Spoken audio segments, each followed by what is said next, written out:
YouTube, hello. I have a tiny microphone. Welcome, everybody, to a new series, first of its kind, I think, maybe. If I'm wrong, please tell me otherwise. Whiteboard Wednesday.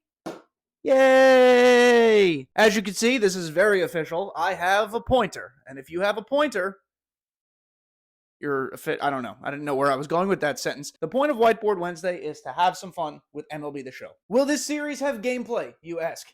No, it certainly will not. It will have absolutely nothing to do. Zero. Look, red X, big red X. It will have absolutely nothing to do with actually playing the game. You will not watch me strike out 18 times on Legend. You will not watch me hit absolute nookie dookies in the Moonshot event. This is going to be pure comedy.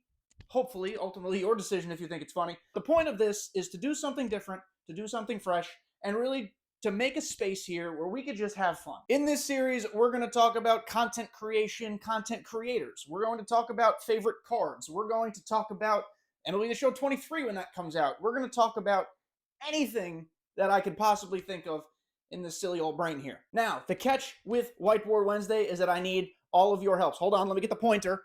All of your helps. See, I'm pointing directly there. The more feedback and suggestions and just general cooperation I get from you, the loyal viewer and commenter, this will go great. We have a bunch of comments to go through now, today, for the first one, and hopefully we get even more moving forward. I hope to be able to sift through hundreds and maybe even thousands of submissions. Today, we have a good chunk of people who've answered my prompt. Who is your favorite card in MLB The Show history? And so because this is comedy, we're going to have some fun answering that question. I'm going to choose 10 of the responses I got. I have them up next to me on my computer.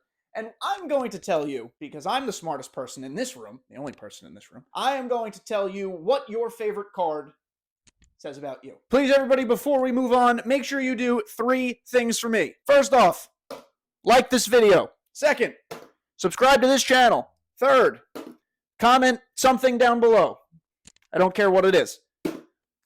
Or else. Okay, so the first card we have up here on our list is Retro Finest George Brett. This card was a 99 overall, came out super early, was personally one of my favorite cards in the game. But what does it say about you if you're someone who loved George Brett? All right, number one, if you used 99 George Brett and it was your favorite card, it says you have a huge wiener. You've got a wiener. I mean, look how far this thing extends.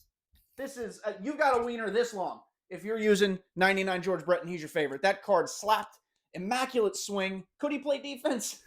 Not at all. But you have an enormous wiener if 99 George Brett was your favorite card. If you use 99 George Brett was your favorite card, it also probably says, as I hit the stupid stand, we're learning on the fly. Maybe I'll have a different whiteboard next time. No. It says you have separation anxiety. Because if 99 George Brett was your favorite card, that means you used him for a very, very long time. Kind of like I did. Both of these things are accurate for me, too. 99 George Brett was an endgame third baseman from the day he dropped. It didn't matter who else came out. 99 George Brett did not leave my lineup. So, yes, I have separation anxiety, but also, I want to reiterate this. An enormous pee-pee. Boys and girls, before we really get into today's video, I just want to let you all know that I am running a giveaway over on Twitter for a free digital deluxe edition of MLB The Show 23.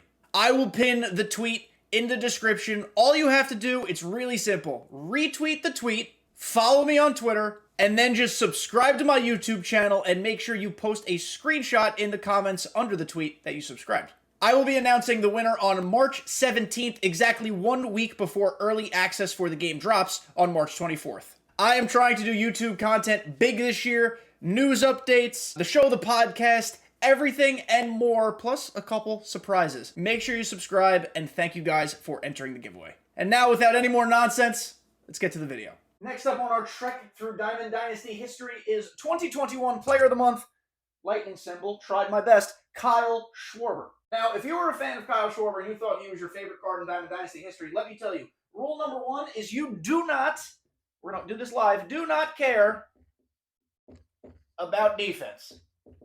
You are uncaring about catching the ball. You don't care what throws look like. You don't even probably know what athleticism is. Because Kyle Schwarber, I know where you were putting him. You were catching him. You were putting him behind the dish. And by golly gosh, if he was not the worst catcher to ever exist behind home plate. All of that being said, Kyle Schwarber hit absolute nookie dookies and complete moonshots that probably carried your offense. And now, number two, what this says about you, I'm just taking a stab at it, but if Kyle Schwarber is your spirit animal, you probably love cheeseburgers. And listen, I'm a guy who loves a nice cheeseburger. Put a little bacon on there, not averse to a little actual mustard and ketchup. I'll do a little double whammo. Kyle Schwarber just looks like a dude who before the game just shoves McDoubles down his throat. You know, Babe Ruth had hot dogs and whiskey and some other really bad things that we don't penalize him for as much as we should. Kyle Schwarber's got McDoubles, maybe even a McChicken. I know it's not a burger. I'll let him have it. And he definitely loves Big Macs. We got another pick out of left field here, and that's no pun intended, because Player of the Month Tyler O'Neill, played left field. Now, the thing about Tyler O'Neill is that he had the most absurd stretch of his life in that month, whatever month it was. It doesn't matter. He'll never do that good again, probably, ever in his life. However, that card definitely raked. I don't hate you for choosing this card. It is certainly different when we consider the lexicon and only to show cards that have existed. But listen, we're going to be honest right up front. If Tyler O'Neill was your favorite card in Diamond Dynasty history, you are definitely someone who does butt steroids. Because let's be honest, I'm not accusing Tyler O'Neill of anything. I hope he's all natural. Honestly, steroids would make the game more fun. But that man's got the biggest pythons I've ever seen. Listen, if the Liver King is on steroids, Tyler O'Neill is on steroids. And then the last thing this says about you is that you love maple syrup, eh? You are definitely a Canadian. I think Tyler O'Neill's Canadian. I've done no research and I'm not fact-checking, but I'm pretty positive he is. And if butt steroids aren't what's making him all nice and swollen yoked, it's probably because he puts maple syrup on everything like Buddy the Elf. Steak, pasta, probably a cereal. Maple syrup's going on there, and I know you do it too. Trey Turner is next up on this list, and he's a fan favorite across the board. Listen, you are not the only person. If you put Trey Turner on this list, I promise you, Trey Turner is electric. His swing is great. He's a speedy boy. Every card he has is immaculate. Plus, he's kind of cute. But if Trey Turner is your favorite card in MLB The Show history, and you're not the only one guilty of this, we all are, you like getting bailed. Spell it with me. B-A-I-L-E-D. Bailed. Trey Turner's swing is kind of like if you were just to catch the pitch as it was coming in and then throw it exactly where you want. Screw swinging. You're not even hitting it. You're just literally catching it somehow with magic. It could be a magnet. I don't know. And then just lollypooping it over the third baseman's head. Because Trey Turner has gotten more bailed looper poopers than any single hitter in the history of MLB The Show. And again, I don't fact check these things, but it's facts. It's real. It's true. You also probably are one of the people, and I'm not saying you're wrong here, it's just an observation, but you believe that speed is more important than the fielding attribute in MLB The Show. At least in MLB The Show 22, I am sure that's going to change in 23. But there were folks popping Trey Turner into left field just because he was fast enough to get to the ball. Reaction be damned. So you are definitely a bailout person, and you care not about fielding. You just want to have speedy boys everywhere. Now, everybody loves a good Mike Trout card. We wait every year with bated breath for Mike Trout to be released into the game at his fullest power, at his Super Saiyan Mike Trout level of talent. Every single 99 Mike Trout that comes out is incredible. But if you use and adore Mike Trout to this extent, I'm going to tell you two things about yourself right now. It is impossible to talk about American League MVPs anymore without a large contingent of Angels fans, of course, but also just baseball people in general going, Shohei Ohtani is always the MVP. Yes, they're also 97-year-old men. Listen, Shohei deserved it in 21. Heck, I'm a Judge fan, and he might have even deserved it in 22.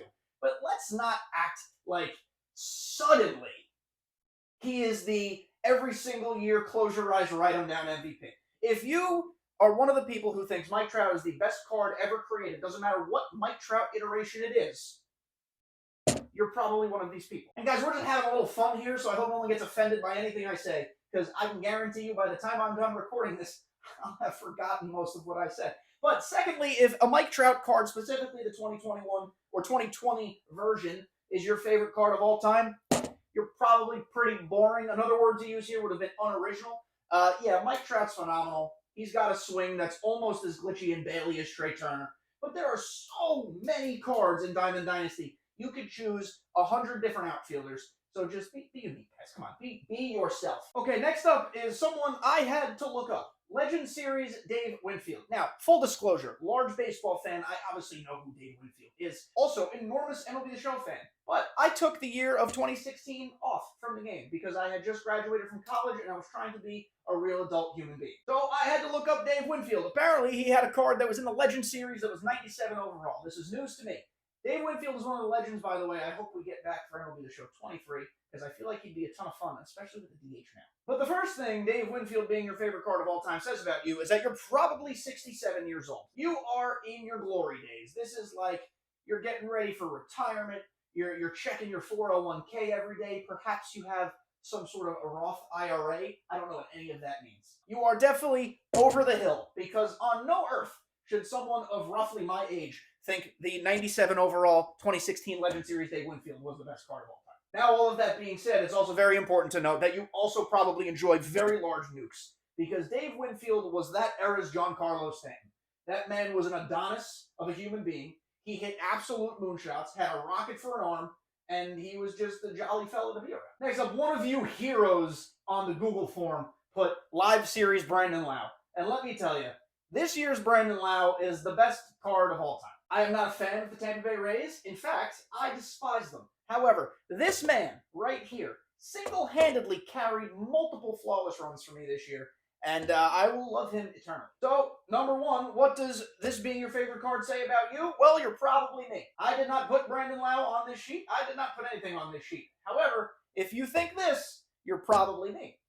And that's a good thing to be. The other thing you might be is a Twitch homie. Come stop by twitch.tv/kdjTV to watch me stream MLB The Show 23 and all sorts of other stuff when you're available and I'm live. Come look at that. You see how we just did a really free plug there, just seamlessly? I am a content creator. We've got another live series demon here. It's live series Camilo Duvall, a.k.a. Cruella DeVille. I'm not sure anyone is certain how to say this person's name. He's a glitchy reliever who throws exceptionally hard and kind of throws like he's trying to tie his shit at the same time. He's trying to get real low, all sorts of low. Just like, look how many times I can do low. Now, if Camilo Duvall is one of your favorite cards of all time, or perhaps your favorite card of all time, bar none, hands down, you're probably a batter's eye demon. Do you know what that means, chat? A batter's eye demon is someone who plays at Laughing Mountain. It's sunny. You're using the tallest left-handed pitcher imaginable in the game, and the pitch just disappears as it's released above the batter's eye. So now reverse that, drop it sidearm, pick a stadium that allows you to do that with Camilo Duvall, and I guarantee you're that person. You also probably rely on poor internet connection, because with the way his arm kind of looks like it detaches from his body before he throws the pitch, and the way the pitches just shoot out of an RPG out of his arm, a 97-mile-an-hour cutter will look like it's 164 miles an hour. And if you have bad connection, it looks like 264 miles an hour. Legends of the franchise Ray Durham. A new card released this year, a new legend added to the show. Like you, perhaps. When Ray Durham was added to the game, I was like, LOL, why? I know who Ray Durham is. I didn't realize he was a legend of the White Sox franchise. I would bet a lot of White Sox fans currently alive today would be like, why on earth is he a legend of our franchise? But if Ray Durham was one of your favorite cards this year, here's what I have to say about you. You probably frequently go into ranked seasons with an all-switch hitting team and you take pride in it. You go, oh, they'll never get the platoon matchup on me. I am a switch hitting bandit. Now, there's nothing wrong with doing that. It is certainly strategic, but I think sometimes it's galaxy brained. It does not automatically make you a better player or give you the better advantage, because here we go, joke's on you. They still have different platoon splits, even if they don't have the arm side matchup. This Ray Durham, the 99 specifically, does definitely have sneaky pop.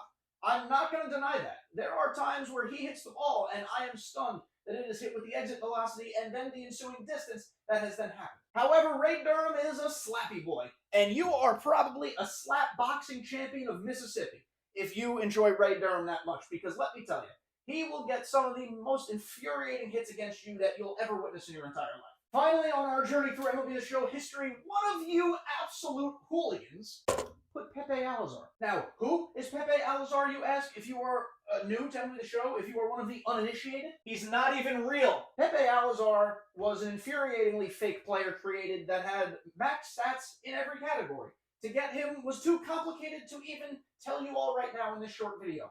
All I can tell you is that you only got Pepe Alazar if you know life of the game. That could have been one of my two things here. It's not. That's how many negative things I have to say about Pepe Alazar. If Pepe Alazar is your favorite card of all time, you should just throw MLB The Show right in the trash can and exclusively play Backyard Baseball. Even if they have not made a new one in 17 years, just play the most current one. Whatever year it is, throw MLB The Show away, load up Backyard Baseball, and enjoy all your Pepe Alazars and Pete Wheelers and Yoshi Tamagotchi and all those people all you want. If Pepe Alazar was one of your favorite cards, you are also probably one of the people who, in every single San Diego Studios Twitch live stream and chat, you're going, where is Barry Bonds? Barry Bonds is never coming in MLB The Show. Please stop asking the question. You have a better chance of me liking Pepe Alazar than Barry Bonds ever existing in MLB The Show title. That'll do it for the first edition of Whiteboard Wednesday. Thank you guys so much for watching to the end. I hope you enjoyed this. It's a new idea of mine. I think it's pretty innovative. I hope to just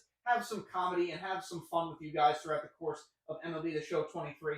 Before you go, make sure you subscribe or you get hemorrhoids. And yes, I had to look up how to spell hemorrhoids.